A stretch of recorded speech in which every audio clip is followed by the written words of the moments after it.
సునాదస్వరము October 3. అతని పక్షమున జనములను జయించుటకు నేను అతని కుడి చేతిని పట్టుకొనియున్నాను. నేను రాజుల నడికట్లను విప్పెదను, ద్వారములు అతని ఎదుట వేయబడకుండా తలుపులు తీసెదను.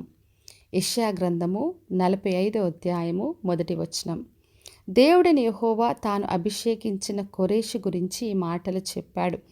అతని పక్షమున జనములను జయించుటకు నేను అతని కుడి చేతిని పట్టుకొని ఉన్నానని వాగ్దానం చేస్తున్నాడు. దేవుడు ఎవరైతే అభిషేకించి కోరుకుంటాడో వారి పక్షమున ఉంటాడు, కుడి చేయిని పట్టుకుంటాడు, జయమును అనుగ్రహిస్తాడు. అందుకే చెప్తున్నాడు, ద్వారములు అతని ఎదుట వేయబడకుండా తలుపులు తీసెదను అంటున్నాడు. దేవుడు తన పని కొరకు కోరుకున్న వారికి ఎదుట ఏ ద్వారములు కూడా ఆటంకము లేకుండా ప్రతి ద్వారమును, ప్రతి తలుపును ఆయన తీస్తాడు, నడిపిస్తాడు. అందుకే చెప్పాడు, నీకు ముందుగా పోవచ్చు, మెట్టగా ఉన్న స్థలములను సరాలపరుస్తానన్నాడు. దేవుడు ముందుగా వెళ్తాడు, ప్రతి ఆటంకమును తొలగించి సరాలపరిచి నడిపిస్తాడు.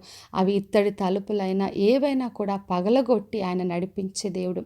మరి ఆయన పనికి కావలసిన ధనమును అనుగ్రహిస్తాడు. అంధకార స్థలంలో ఉంచబడిన నిధులను, రహస్య స్థలంలో మరుగైన ధనమును మనకు అనుగ్రహిస్తాడు.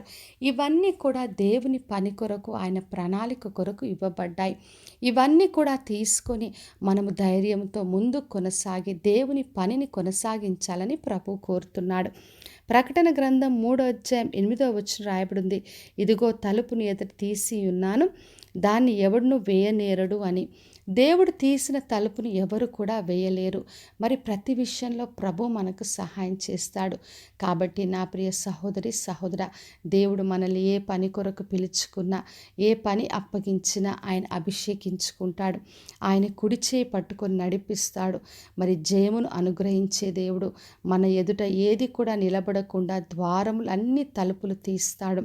ఆయన ముందుగా వెళుతూ అన్నీ కూడా సరాలపరిచే ప్రభు.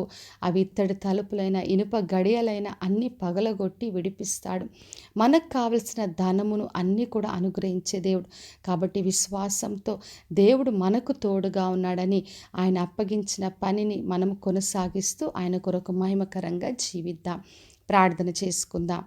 పరలోకమందున్న మా తండ్రి, మా దేవ, ఈరోజు ఇచ్చిన వాగ్దానం కొరకే వందనాలు.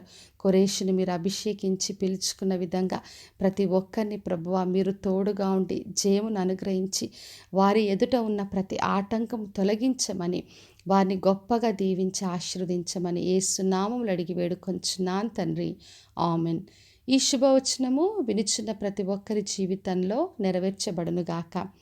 నేను మీ ప్రియ సహోదరి మంజులా చరణ్.